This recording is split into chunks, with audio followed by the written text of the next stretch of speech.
Howdy folks, welcome back to Sasquatch Jimmy Outdoors, and today got a very special guest with us. Got Dakota of the Woods Outfitters. We're at Dakota of the Woods Worldwide headquarters at the Super Secret Testing Grounds.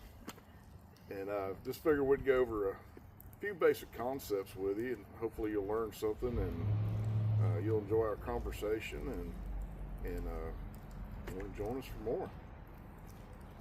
So Dakota, me and you've been talking for a while now about purpose and intent.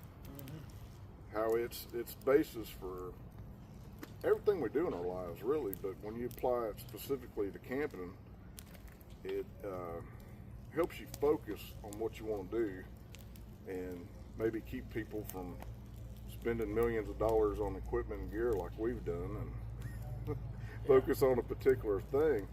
The purpose of my channel is to get people back into the outdoors one way or another, or get into the outdoors for the first time and learn how to camp overnight safely and comfortably.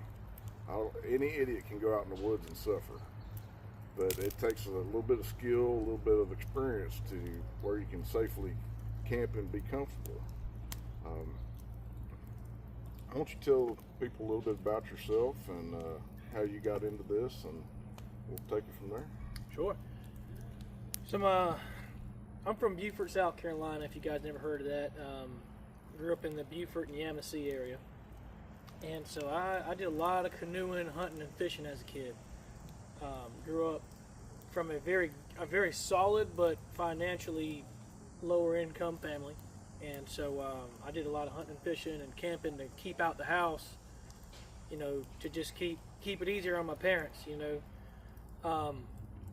it taught me a whole lot about what I could get away with, what I couldn't get away with. I got a lot of chances to explore hand-me-down gear, explore military surplus gear, go with minimum equipment, go camping and canoeing all over the islands and everything, in all sorts of weather conditions.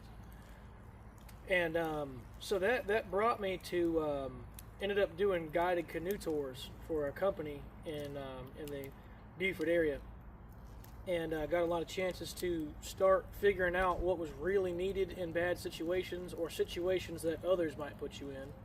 Started carrying that kind of stuff, and over time I got into reenactment. I've done some cowboy work, so I love the canvas look. It's just kind of something that I get into just on my own, but I also have had some time on horseback to try specific ways of camping. And of course I was also in Boy Scouts. If you guys don't know of Troop 1 in Beaufort, South Carolina, that was my scout unit. They were very, very active my whole time there. We were camping 3-4 times a month. So we did a lot of outdoor adventure, hiking, camping, canoeing, survival classes, etc., etc. So that brought me, I moved here about 6 years ago to Alabama, and that changed my outdoor career for the better.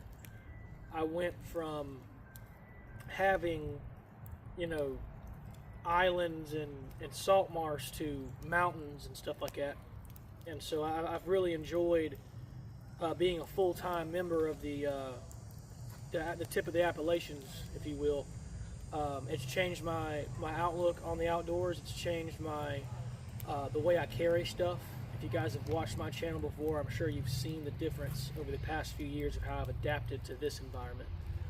And it has changed my ability for the better to have access to the resources that the outdoor provides, and it gets you out there more. So I hope that was solid enough. Yeah, that's awesome. People are still getting to know me. I grew up in Texas, right next to Fort Hood, which was at the time they've renamed it, but it was the largest Army base in the world, military base. So growing up, I had access to a lot of cool equipment and gear. I've camped and fished and hunted pretty much my whole life. The outdoors has really just become a place for me where I can connect with nature and God and learn more about myself. You'll never think as clearly or as deeply as you will out in the woods. And when you get the opportunity to hang out and camp with other people, it's really a great fellowship time and bonding time with people. It's a totally different thing.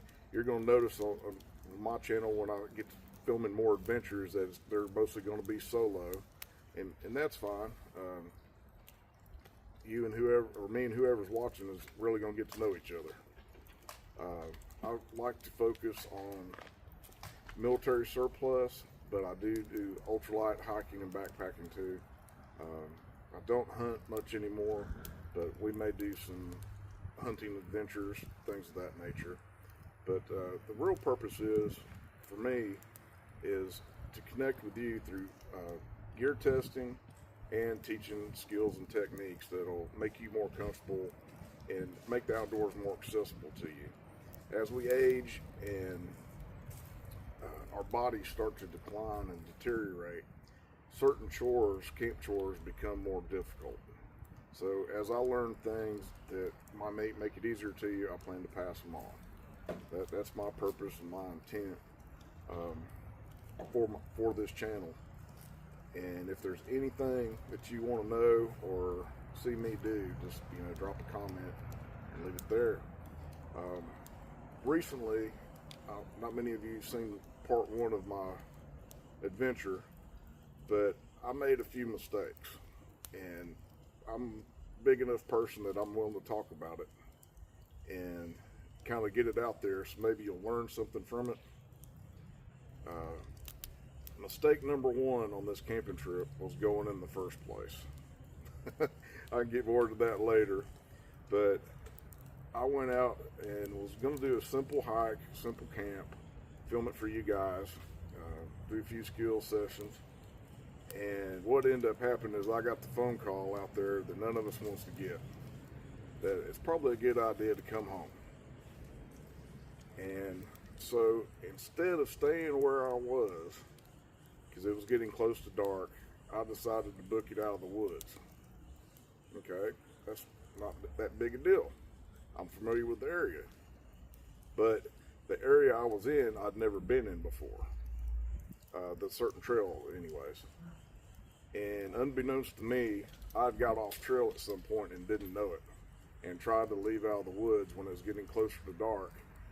Crossed over a mountain, got on the wrong ridge, and it kind of snowballed from there. Ended up, I made the smart decision. I was tired, I was wet, I was running low on water. Best thing to do, stop, set up camp, stay the night. Well, unbeknownst to me, I was a little further off trail than what I thought. I thought for sure the next day that I would be able to just march out quickly, get to my truck, go home. Surely there was a connector trail going to where I needed to be. Well, there wasn't. So I had to keep going a general direction, and after about a 9-mile death march, made it to the access road to the area. But those weren't the only mistakes, and I'm going to make a comment and let Dakota talk a little bit about this subject. When you're testing gear, like I like to do, I like to use new gear, you're going to find out real quick what works and what doesn't work in a certain environment. I took some gear with me that individually worked great together, or works great, but together I hadn't used them together, and ended up using boots that weren't adequate for the environment and ended up hurting my feet. Like I said, I was using gear together for the first time that I didn't have situated right, and it caused me more fatigue and aggravation.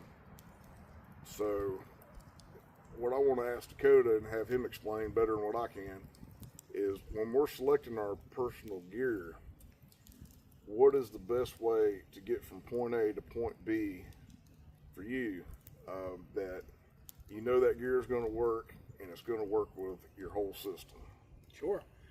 So I teach this on, pretty much any class that I ever I don't care what the class is, whether it's I'm 7 years old and don't even know what a lighter does, how a lighter functions, all the way up to I'm 50 years old and I want to be able to run off with what's in my pockets for a weekend, you know. And I call it the 6 P's. Proper preparation is going to prevent piss poor performance, okay? And that's what we're trying to do for you today. When you start looking at something, having a plan and having a plan that's adequate is massively different. You know, anybody can plan to get from point A to point B with some type of gear, but to sit down and properly prepare and say, hey, I bought these rat boots right here, right? This is a hot weather boot. This is a transit boot, something that a military designed because they knew they were going to put their troops in an area either via air, land, or sea, via conveyance. And then they're going to operate, and then they're going to get back on one of those 3 transverse, you know, those conveyor belts and go back to where they came from, right? Then you've got boots that are like what I'm wearing right now. These are more like a work boot. You know, I'm around, you know, the facility right now, and I wear these whenever I'm, you know, getting wood or at work or something like that. These are good if you're just walking off into a patch of woods that you know very well because they're waterproof and they're warm for the winter time. Those right there, even with adequate socks, if you have poor circulation, which military members don't typically have that because they're in mint condition or they're in a better condition than most of us are realistically. You know, they don't have any medical history of that kind of stuff. Those boots are not gonna do you that well, right? And just looking at the boots from a standpoint of if you know that you have a plan to hike 5 miles in wet terrain and you've got a pair of tennis shoes on that are designed for working at target, you know, they have a flat bottom as opposed to a grippy bottom, you're going to put yourself in a situation where you've got no ankle support, you've got no waterproofing, you've got no breathability, and you've got no traction. You know, some folks forget that looking good is not half the battle. I mean, I look like dirt right now, and I'm pretty comfortable, you know. Just to jump in a second, the boots I was wearing were 5'11" tactical boots, 6-inch boots, or 8-inch. And they are great for walking around town or in their hot weather boots. So it might be great in the desert, but in the Appalachian Mountains with varied terrain and rocks and uneven ground, they wore my feet out. It's not that the boots weren't broken in. I've had them forever, but they were not the right boot for what I was doing for me. These boots are a little different. They're the cold weather boots, but they're non-insulated. So just like he was saying, you got to know your equipment because even though these are designed for a colder climate, if I don't have the right socks on and I get into too cold a situation, take them beyond their point, they're not going to work for me. Right. I'm sorry to jump in, but please continue. That's what we were going to segue into is individually, that boot on paper, just like the M14, sounded like the god of all rifles for the military. High caliber, high magazine capacity, automatic fire. You know, it sounded amazing until you put it into practice in a jungle environment, right? That's why we have the AR platform now, for those of you guys who are into military history. The same concept comes into boots. What's going to work great for you as a steel worker or as a maintenance man or, you know, working on flat ground where you got this nice flat solid footbed is going to tear you a new one if you're out in the woods and everything's doing this right here, right? Environmental studies come into that, right? Just looking in your backyard, you'll watch any legged animal has got a lot of movement in their foot, right? That's why hiking shoes are typically 0 drop, but they've got real grippy stuff, but it allows your foot to actually move. And the big part for footwear, in my opinion, comes to the individual for 3 key reasons. Key reason number 1, I'm not you, you're not me, and Jimmy's not you, and you're not Jimmy, okay? Jimmy may have a medical condition or a body that has been through a lot of it's not always the year and the make. Sometimes it's just the mileage on your body. I'm young, but I've hiked the whole AT. So I've got a little bit of mileage on my body, and I do maintenance, so as opposed to your average 26-year-old, I've got a little more stiffness in me. So I prefer typical different types of boots than most people my age. Jimmy, he's been alive longer, and he's been doing woodscrafts and stuff longer than I've been alive. So you got that wear and tear on your body, just like an old tool. It's still a good tool, just it's older. You got to do certain stuff different with it, right? The second thing is you have your own pain tolerance and comfort level. Yeah. I can sleep on a bed of hot coals upside down and backwards with pins and needles in my back for 8 hours. I don't care. I will sleep anywhere. Jimmy is not going to do that because that's not his cup of tea, you know? Yes, sir. I can sleep anywhere in any configuration for at least 4 hours and not have to wake up uncomfortable. That's not everybody. Yeah, that's what I was saying. Any idiot can go out and be miserable. Yeah.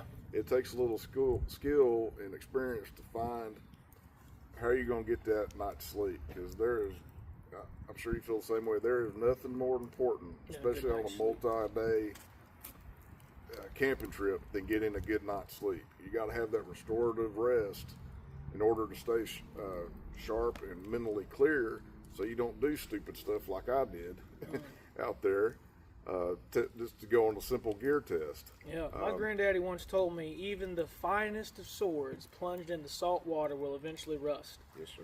And that application comes down to, if you ain't getting food and water and good sleep, that's a salty situation. And I promise you now, I don't care if you're a Navy SEAL or a triathlon runner or whatever it is that you put at the peak of resilience in your mind, you're gonna rust. You know, it's just how it is. And the third key factor in this is your environment. He lives in North Carolina. I've hiked a lot up there. That is some rugged terrain. Alabama has rugged terrain and extremely high influx. This morning it was 39 degrees. It's 78 degrees 4 hours later. That's why you saw me took my hoodie off. You have a 40-degree difference in temperature wherever you're camping, plus wind chill and dew point in Alabama. So that's why it's hard. It's exhilarating to be an outdoorsman here. And you have the same problem where he's from. In mountainous areas, you have massive weather changes quickly. If you're on the wrong side of the mountain when a windstorm comes in and it's cold and there's humidity, moisture in the air, you're going to get cold quick if you're not prepared. So let's say somebody hasn't camped in years, or they're just getting started. Yeah. So we got our novice, and we got our silver wolf that's wanting to get back into things. For me, my first recommendation would be gather you some gear together that you think that you'll need and camp in the backyard. Test it out in different weather. If you're using a tent, find out if that tent leaks. If that tent leaks, you need something else. Gather your gear first, check it out, cook with your cookware, go on long walks with your whatever footwear that you want to use. And your backpacks, man, because you're going to find out. Get your gear first, then your backpack. That's what I want to get people to, is be able, a self-conveyance, be able to go out in the night in the woods and be comfortable and safe. Because if you're not safe, you're really going to have a bad time, and it's dangerous.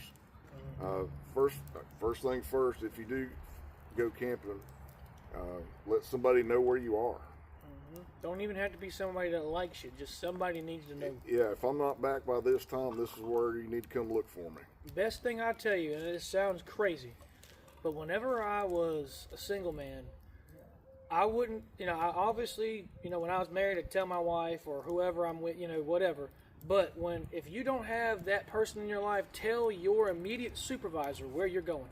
Yeah. Just say, hey, boss, I'm going camping this weekend. I wanted to just drop this off with you because you know that at 8 o'clock on this time I'm supposed to be here, and if I ain't, there's something freaking wrong. There's something wrong. And I promise you, you are a cog in a machine that cannot be taken out for the machine to run properly. If you miss that window, someone's going to know. And those type people, that again, they may not like you, but they need you there, and they are waiting for you to. Your presence will be missed at work more than it may be missed by somebody who you might aggravate on your way out the door. So I always tell, if you got a job and you got a boss, tell them, hey, I'm going camping here. This is what I'm going to be doing. This is where I'm going to be. If I'm not back at work by this time, somebody needs to come find me because I'm not sick. I'm dead or dying. Yeah, call 911. Yeah. Please send Gatorade. We are not okay. We'll take a quick break here. We'll make sure that the camera is recording, and we'll be right back. Now, they could be sitting there for an hour. Guess what? Oh, it's recording. Okay.